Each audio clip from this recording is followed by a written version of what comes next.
Girl, you've been down too long.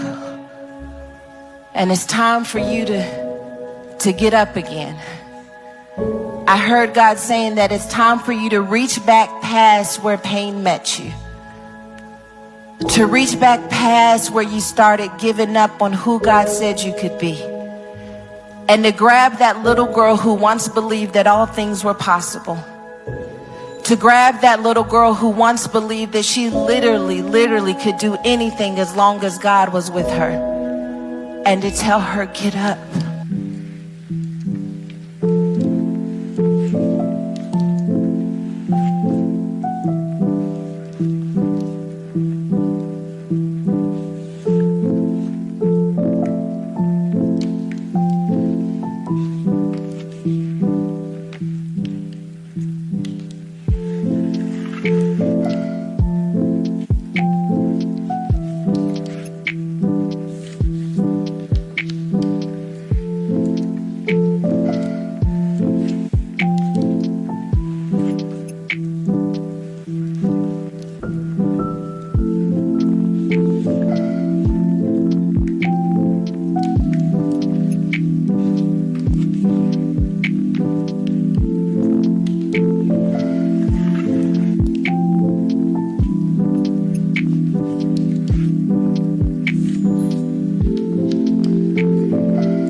Welcome back again.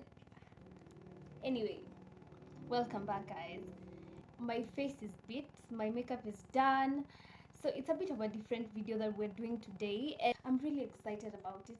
It's been a while, guys, since I've done a sit down, just a talk, a normal talk, because it's really a message that's really impacted my life this past few months. I've been in a slump, you guys. Okay, I've been in a slump. But first of all, if you have not subscribed to my channel, what are you waiting for, guys? Please subscribe to my channel, give this video a thumbs up if you really like it, and also don't forget to comment and speak to me, guys. Like, let's have a conversation, okay, in my comment section. So yeah, guys, I hope you guys are doing well. I'm doing great, as you can tell. I've been I've been meaning to get back to talks in general, but I really didn't want to do it the old way, okay? Like, everyone can do that. I wanted to make this meaningful because I'm a Christian girl. If you guys don't know, I'm a born again Christian girl. I'm proud of it ever since I was young.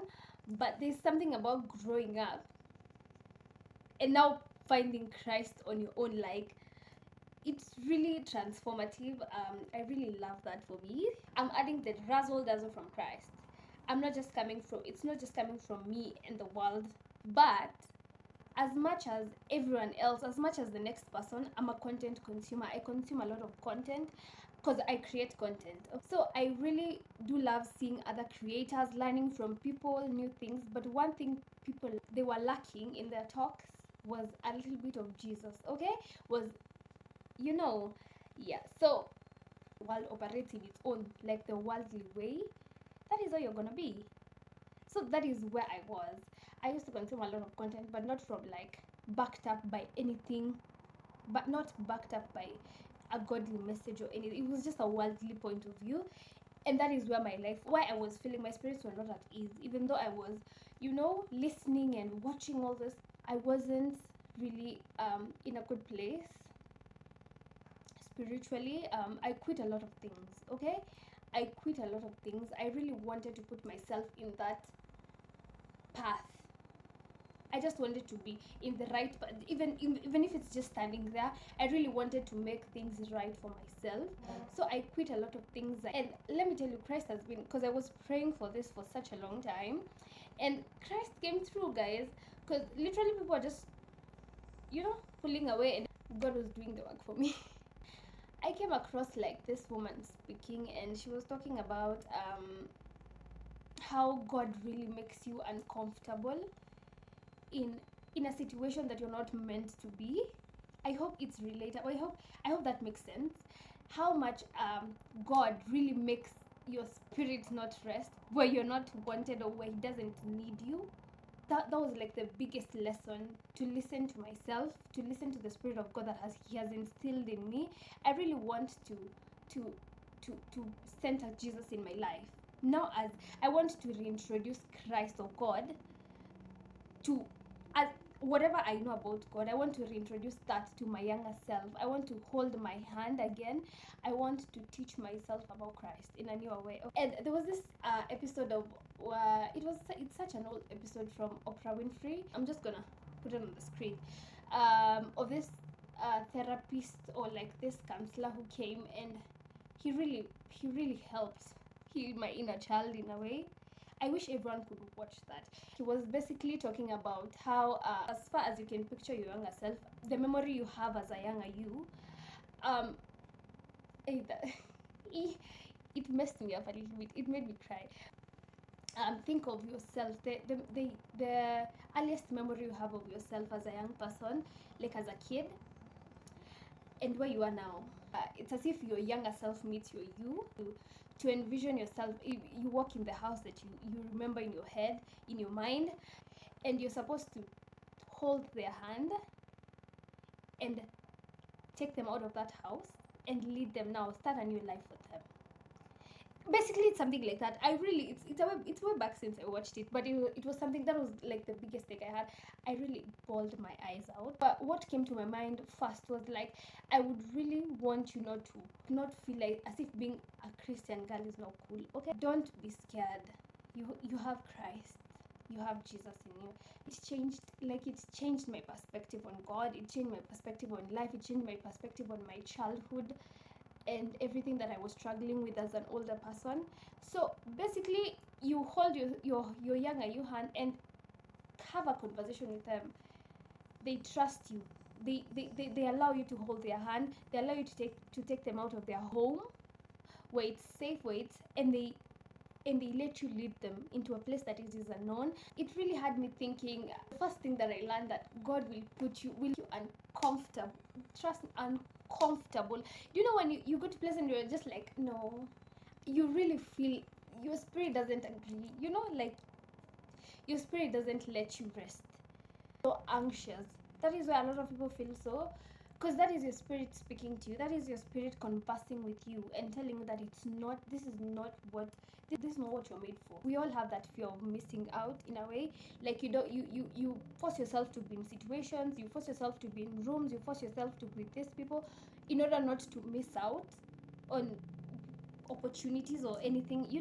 If you're an empty vessel and you listen to that, because that is the biggest, as a Christian person, that is the biggest downfall that I've had so many times.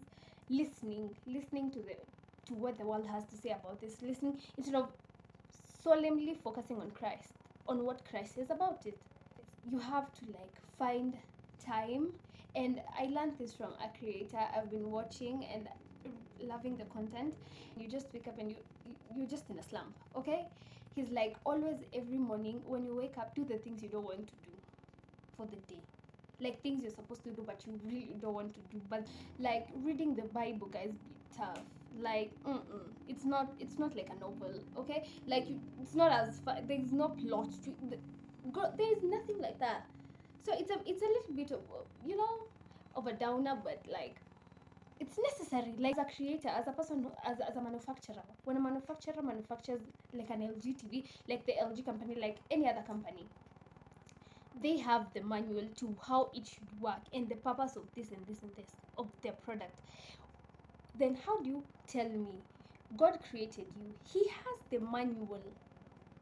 He has your manual. He knows what works for you. He knows why you're anxious. He knows that is why he says, cast all your burdens to me, because I will make it easier for you. Because I know I have your manual. I'm the one who knows the purpose.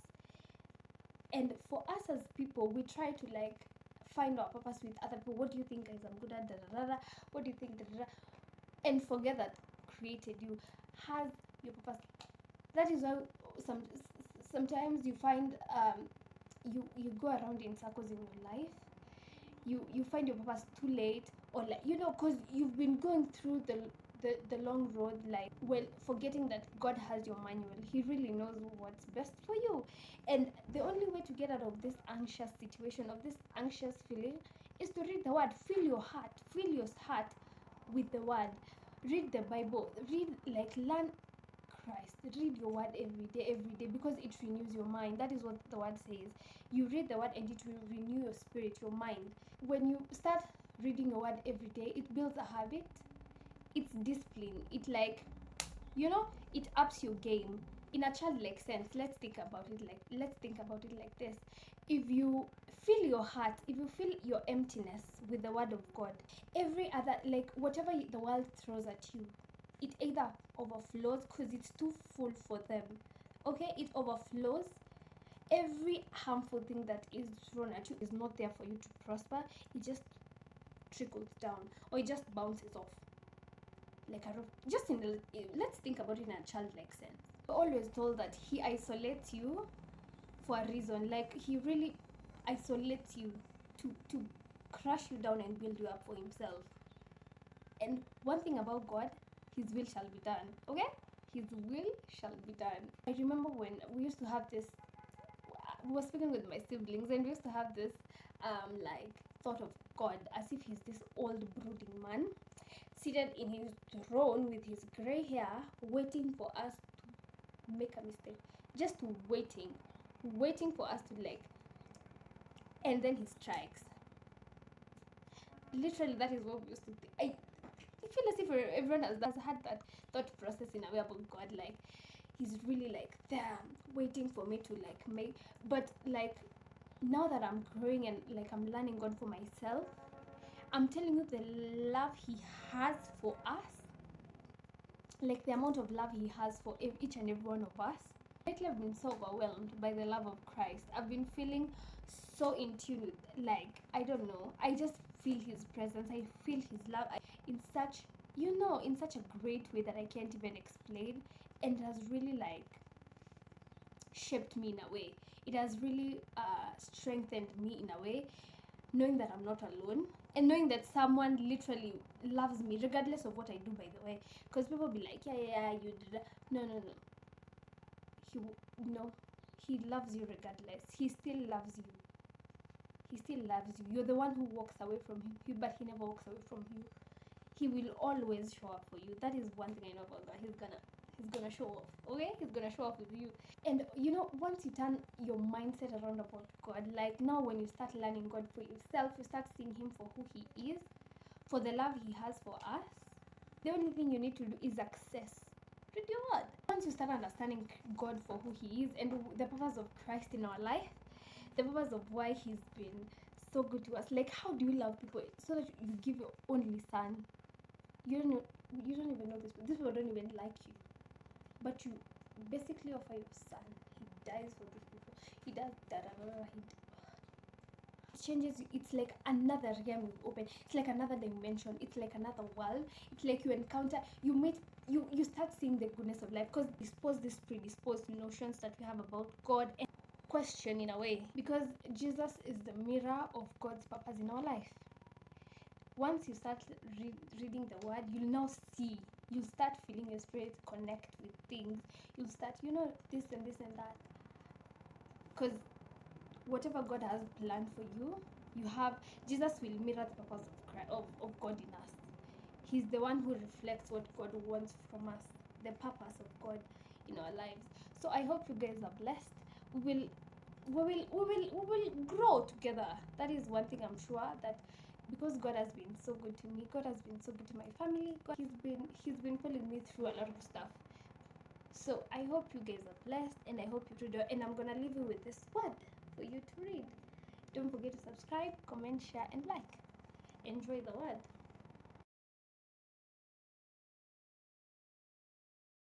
Spending all my nights alone, waiting for